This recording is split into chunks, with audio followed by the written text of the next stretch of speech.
Hello everyone, कैसे हैं सभी। उम्मीद है सभी बहुत अच्छे से पढ़ रहे होंगे डियर स्टूडेंट, और अच्छे से रिवाइज कर भी लिया होगा। और कल आपका पेपर है डियर स्टूडेंट।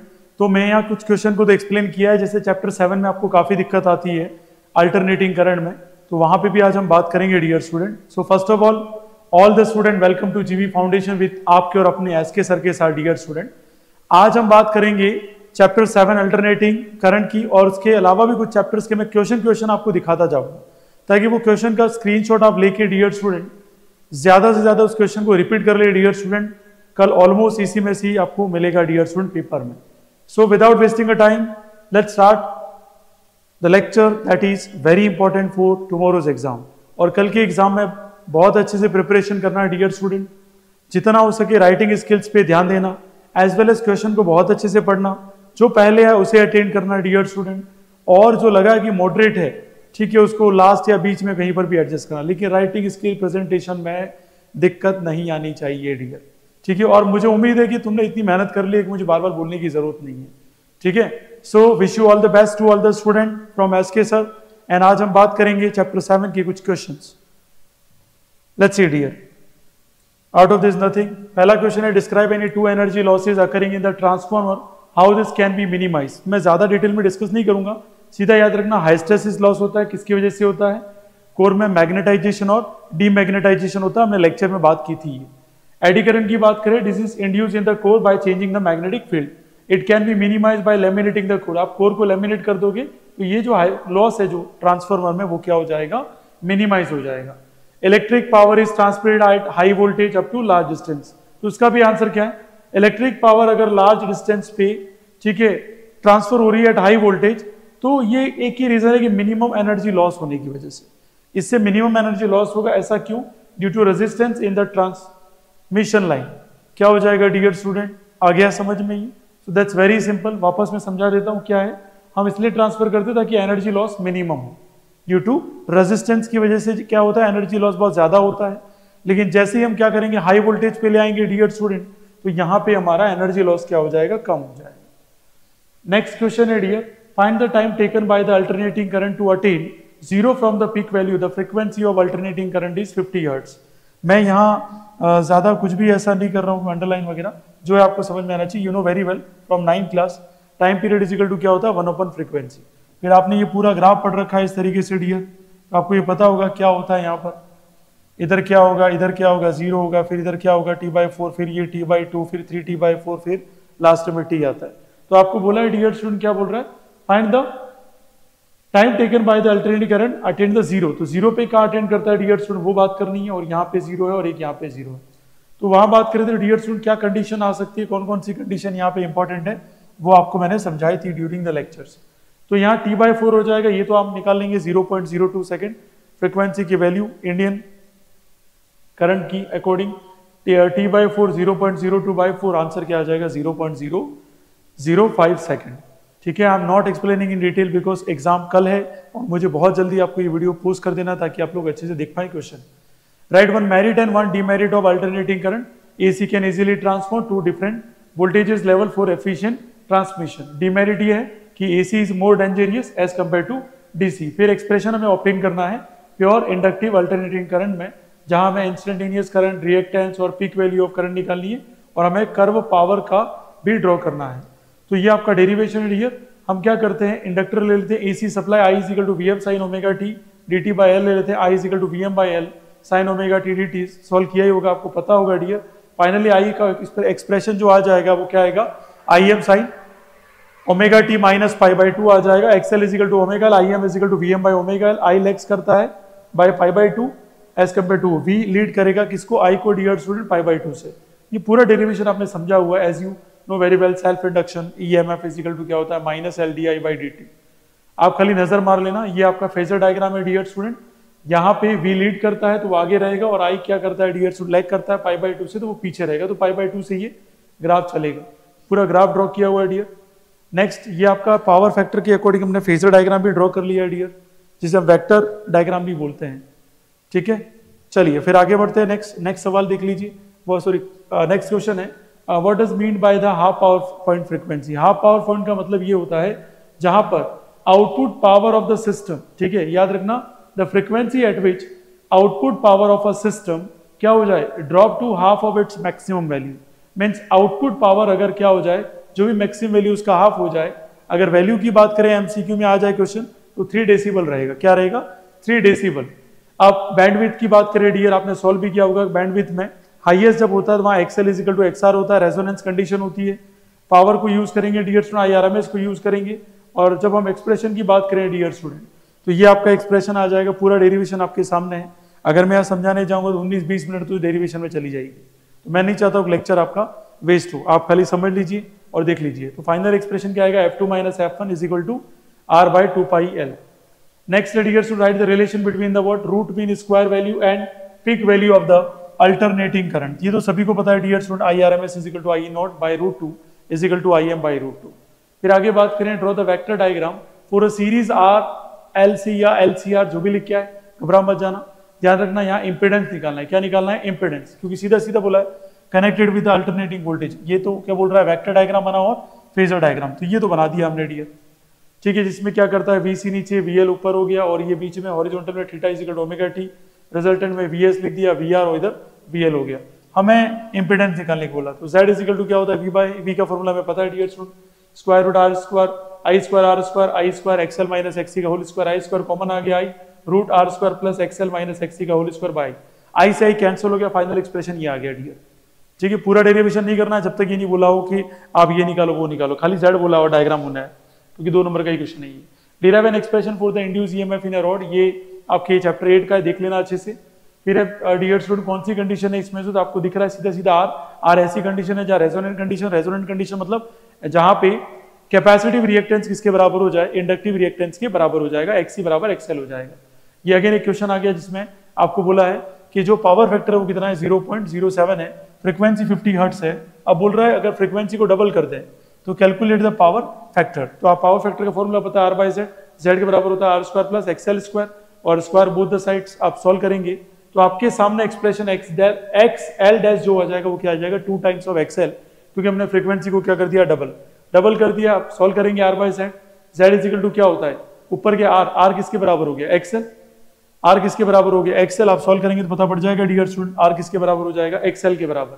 फिर आप देखेंगे यहाँ नीचे Z बराबर क्या होगा, square root R square plus XL square. अभी हमने पढ़ा XL कितना हो गया था वहां पे, 2 टाइम्स ऑफ XL। ठीक है, XL डैश कितना हो गया, 2 टाइम्स ऑफ XL, तो 2 टाइम्स ऑफ XL का स्क्वायर करेंगे तो 4 टाइम्स ऑफ XL स्क्वायर हो जाएगा, और दोनों को प्लस करेंगे तो ये 5XL होगा, और बाहर निकलेगा तो XL बाहर निकल जाएगा, √5 अंदर रह जाएगा। XL से XL कैंसिल हो गया, 1/√5 0.447 इसका आंसर आ जाए।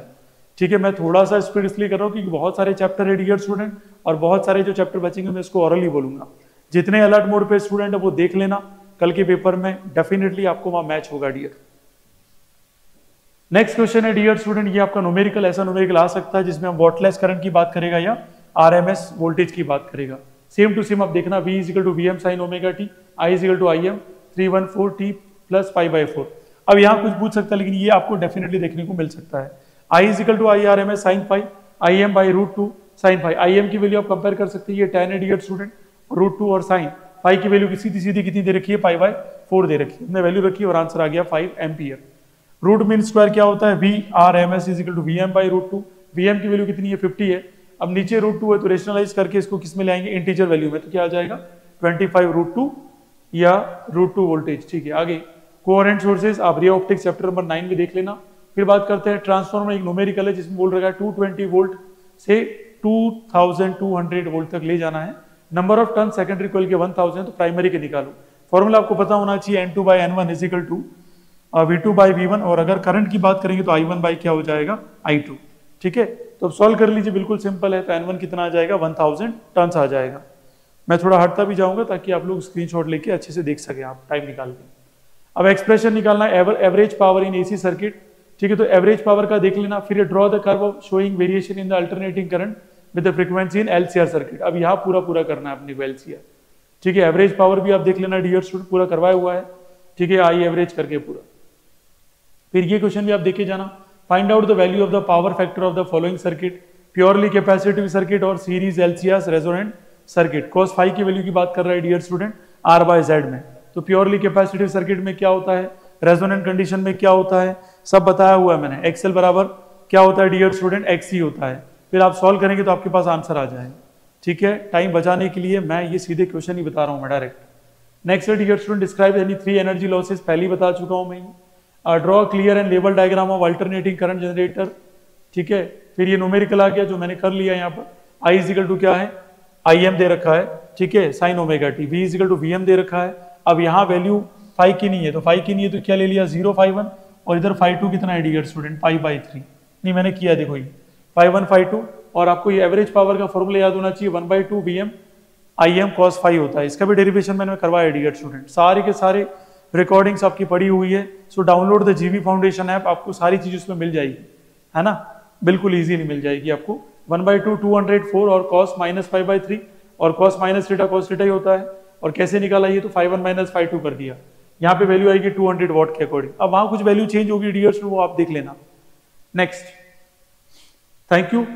आगे बात करते हैं क्लास 12 मैग्नेटिज्म एंड मैटर की बात करें डियर स्टूडेंट। तो यहाँ पे कौन है, define the Curie temperature in magnetism, इसको भी देख लेना। Write the definition of Curie temperature for ferromagnetic substance, obtain an expression for the magnetic moment of orbital electron. और बात करें मैग्नेटिक फ्लक्स क्या होता है, छोटा सा डेफिनेशन है, the magnetic moment of the two bar magnet M1 M2 if the angle between them is theta, then write the value of resultant magnetic moment. Soft iron is used in making electromagnet wire. फिर write name of any two element of earth magnetism. फिर write two characteristics of the material to produce a permanent magnet. फिर select two permanent paramagnetic material from the following: sodium, bismuth, copper, aluminium, lead. ये ध्यान रखना important है। What is a paramagnetic substance? Dia para ferro तो पढ़ के जाना। Diaper फेरो का मतलब इसमें 3 डिफरेंस जो है, डाइमैग्नेटिक, पैरामैग्नेटिक और फेरोमैग्नेटिक, इन तीनों का डिफरेंस तो पढ़ के ही जाना है डियर। ठीक है, ये न्यूमेरिकल है, थोड़ा देख लेना आपको, इट्स वेरी इजी, कोई डिफिकल्ट वाली बात नहीं है। ठीक है, नेक्स्ट चैप्टर देखो dear student, electromagnetic induction. Electromagnetic induction में क्या चीजें इंपॉर्टेंट है, सेल्फ इंडक्टेंस, इनर्शिया क्यों बोला जाता है, लैंज लॉ एंड बताइए conservation of energy according to Lenz law. फिर है ये वही बात है फिजिकल क्वांटिटी की, mechanical energy equal to kinetic energy, potential energy constant रहता है। कंडक्टिव रोड ये है 1/2 B ओमेगा R डियर। फिर है 2 सेल्स वाला, ये नहीं है, ये मत करना।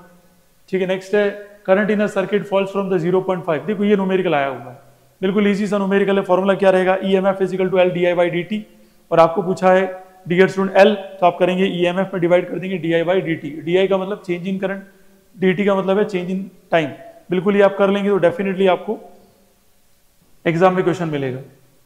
Next, write the statement of the electromagnetic Faraday और Lenz law dear. Thank you. Next देखते हैं आप फाइनल क्वेश्चन, देखो कौन सा चैप्टर देख लेना पहले, इलेक्ट्रोमैग्नेटिक वेव्स है। यहाँ पे a charge particle oscillate about the equilibrium position with the frequency 100 megahertz, what is the frequency of the electromagnetic waves of the oscillation, ये भी बताया हुआ है, कर लेना। Write the name of any 4 waves radiation produce in the electromagnetic spectrum, ये भी कर लेना। मैक्सवेल इक्वेशन बोला हुआ था आपको। Electromagnetic waves, write the value of the A angle and B phase difference between the electric field and magnetic field.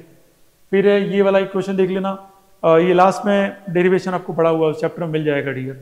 और last में डेरिवेशन निकलता है EMF is equal to EMF naught sine omega t.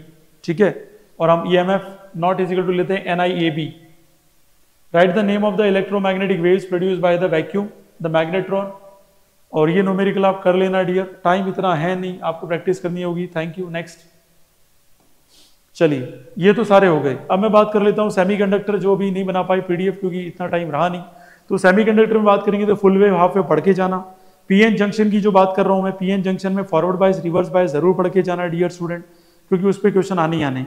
ठीक है, इसको बहुत अच्छे से प्रैक्टिस करना, जरा सा भी लापरवाही मत रखना। फिर एटम में बात करें तो डियर स्टूडेंट वहां बात करेंगे स्पेक्ट्रम पे, स्पेक्ट्रम का पढ़ लेना, वो लाइमन सीरीज, बाल्मर सीरीज, वही बात कर रहा हूँ डियर। उसके बाद मैं बात करूंगा उसी में आप थोड़ा सा क्या पढ़ के जाएंगे, पोस्टुलेट्स पढ़ के जाना बोर्ड्स के, क्योंकि कोई भी एक पोस्टुलेट आपको पूछ लिया है, जब पूछ लेगा तो आपको थोड़ा ध्यान होना चाहिए उस पोस्टुलेट्स के बारे में डियर, और टोटल एनर्जी का डेरिवेशन। फिर बात करते हैं नेक्स्ट चैप्टर हमारा बच जाता है डियर स्टूडेंट न्यूक्लियाई, तो रेडियो एक्टिविटी वाली। ठीक है, डेरिवेशन आप कर लेना। और आगे और बात करूँ डियर स्टूडेंट, जो मुझे इंपॉर्टेंट लगता है, आप अच्छे से थोड़ा प्रैक्टिस करना, न्यूक्लियर फ्यूजन और फ्यूजन में क्या डिफरेंस होता है। ठीक है, और मैं न्यूक्लियर के अंदर बात करूं, न्यूक्लियाई में डियर स्टूडेंट जितना हो सके फोकस करना कि रेडियो एक्टिविटी और उसके डेरिवेशंस पे। ठीक है, मेरा ध्यान उसी पे ही है, और आप समझ सकते हो कि आपको किस तरीके से प्रैक्टिस करनी है डियर। तो ऑलमोस्ट मैं सारे चैप्टर्स की बात कर चुका हूँ डियर। और wish you all the best.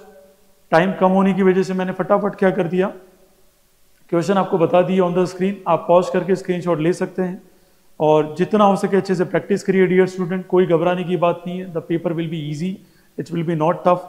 हो सकता है थोड़ा मॉडरेट आ जाए लेकिन इससे बाहर नहीं होगा, ठीक है। मतलब you will be comfortable around its 70 to 80% almost आएगा डियर।